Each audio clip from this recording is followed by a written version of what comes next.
تلاش جب ہو جاتی ہے تو تلاش کے ساتھ ساتھ دوسرا کام بھی فوراً ہی شروع ہو جاتا ہے، جس میں تقابل ہے، تجزیہ ہے، اور افراد کا، چیزوں کا، کرداروں کا، معاملات کا تنقیدی جائزہ لینا ہے۔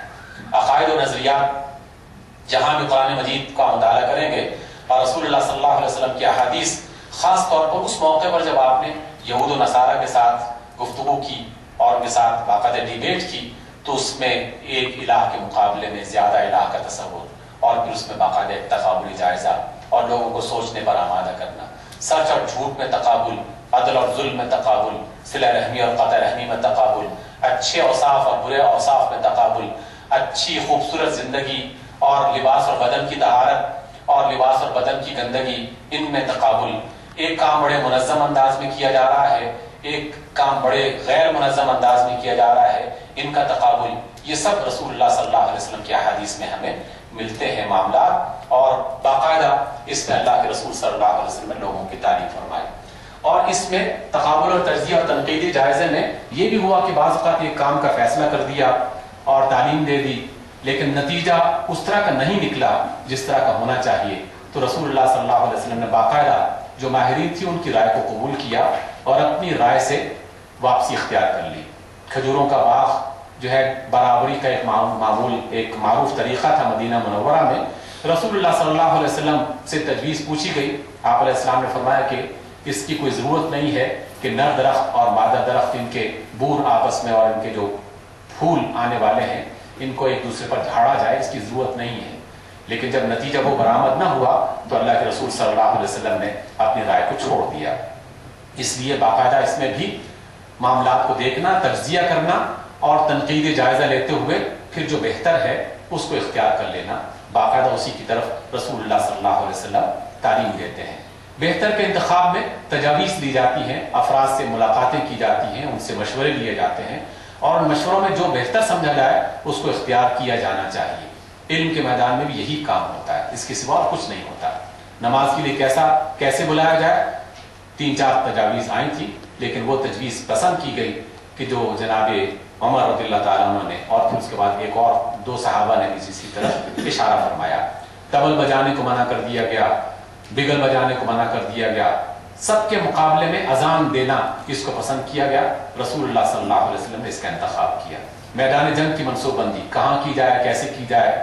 سلمان فارسی کی تجاویز کبھی پوری ہو رہی ہیں، کبھی کسی اور بندے کی تجاویز، اسلحہ سازی کس طرح بنایا جائے، کس طرح کا اسلحہ، باقاعدہ ایران سے اور مختلف علاقوں سے جو اسلحے آتے تھے اس کی طرف رسول اللہ صلی اللہ علیہ وسلم باقاعدہ نہ صرف تعلیم دیتے بلکہ بہتر اسلحے کا انتخاب بھی فرمایا کرتے تھے۔ لباس عام حالت میں اور جنگ کی حالت میں کس طرح کا لباس پہننا چاہیے، باقاعدہ آپ علیہ السلام نے اس کی تعلیم دی۔ خوراک عام حالت میں اور جنگ کی حالت میں، سفر کی حالت میں، بیماری کی حالت میں، تندرستی کی حالت میں، بچوں اور بڑوں کے لیے الگ الگ باقاعدہ خوراک کے حوالے سے اللہ کے رسول صلی اللہ علیہ وسلم نے بہتر کا انتخاب کیا۔ یہ سب باتیں کاتبین وحی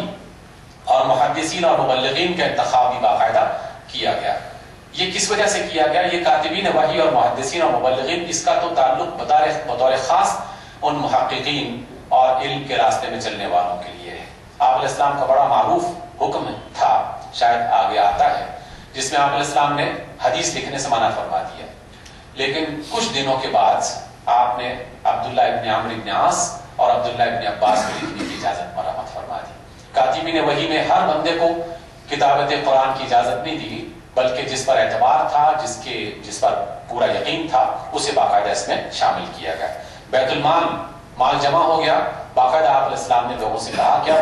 اس کو سوچا جائے کہ یہ مال صرف رکھا جائے گا تو ضائع ہو جائے گا، کم ہو جائے گا، تقسیم ہو جائے گا، اس کی سرمایہ کاری کی جانی چاہیے۔ رسائل، مضامین، رسائل اور حکمرانوں کا انتخاب، باقاعدہ اس میں بھی ہمیں بات دکھائی دیتی کہ خط جو لکھا جا رہا ہے، خط کون لکھے گا، کس کی طرف بھیجنا ہے، اور خط کا مضمون کیا ہوگا۔ آپ علیہ السلام کی کہ خط کے مضمون کو آپ دیکھیے، کہیں مختصر، کہیں نسبتاً طویل، لیکن ہر ایک میں بہت خوبصورتی سے اللہ کے رسول صلی اللہ علیہ وسلم نے اپنے پیغام کو آگے پہنچایا۔ خطبہ بذات خود ایک بہت بڑا موضوع ہے،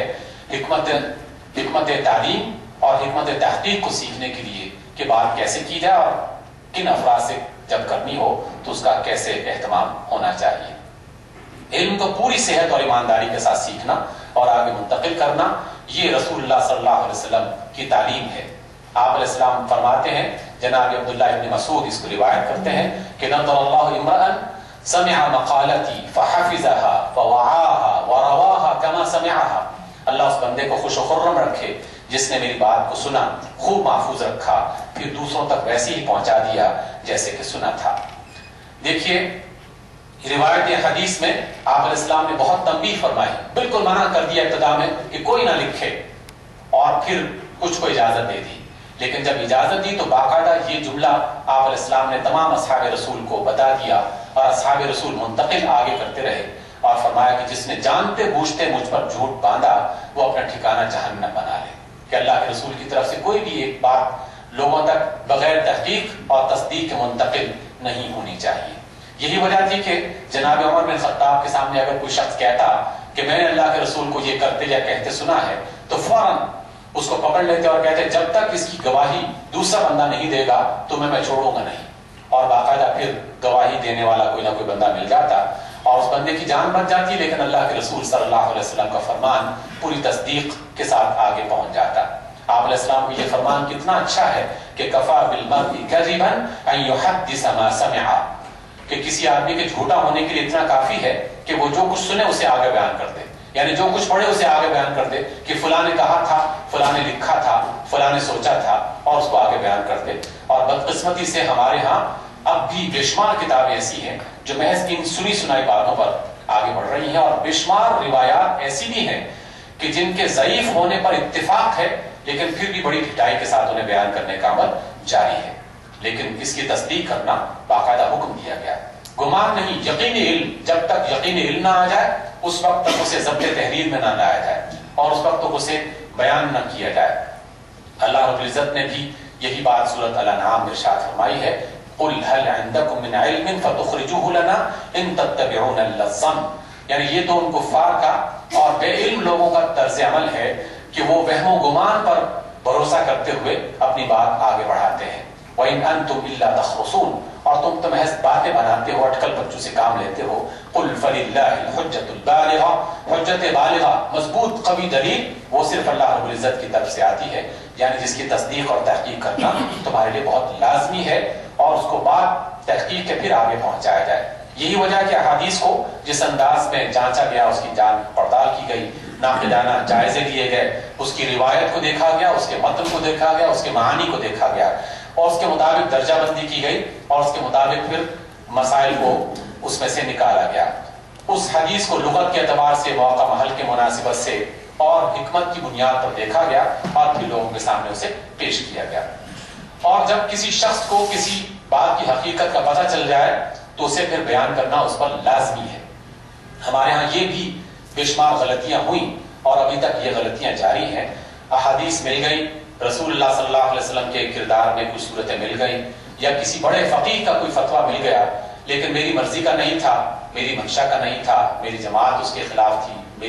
میری سوچ اس کے مطابق نہیں ہے، میں نے اس کو چھپا کے رکھ دیا اور کہا کہ نہیں، اس طرح کی کوئی بات نہیں ہے۔ کتمان حق کو اللہ کے رسول صلی اللہ علیہ وسلم نے سخت جرم قرار دیا، اور کہا کہ قیامت کے روز اس بندے کے منہ پہ لگام لگائی جائے گی آگ کی، کہ جس نے علم جانا اور اس نے جان بوجھ کر علم کو چھپانے کی کوشش کی۔ اس وجہ سے جو بات تحقیق اور ریسرچ کے بعد پتہ چل جائے اسے لوگوں کے سامنے بیان کرنا بہت لازمی ہے۔ علم کو تلاش کرنے میں اور علم کو حاصل کرنے میں جھجک اور ایک حیا،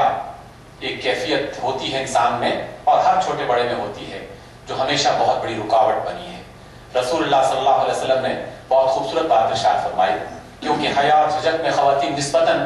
اس معاشرے میں بھی اور آج کے معاشرے میں بھی نسبتاً زیادہ مردوں کے مقابلے میں سمجھا جاتا ہے انہیں، لیکن آپ علیہ السلام نے انہی کا ذکر کرتے ہوئے ارشاد فرمایا کہ نعم النساء نساء الانصار لم يمنعهن الحیاء ان يتفقهن فی الدین، اور انصار کی عورتیں سب سے بہترین عورتیں ہیں کیونکہ انہیں دین کی بصیرت حاصل کرنے میں حیا کبھی مانے نہیں ہوتی،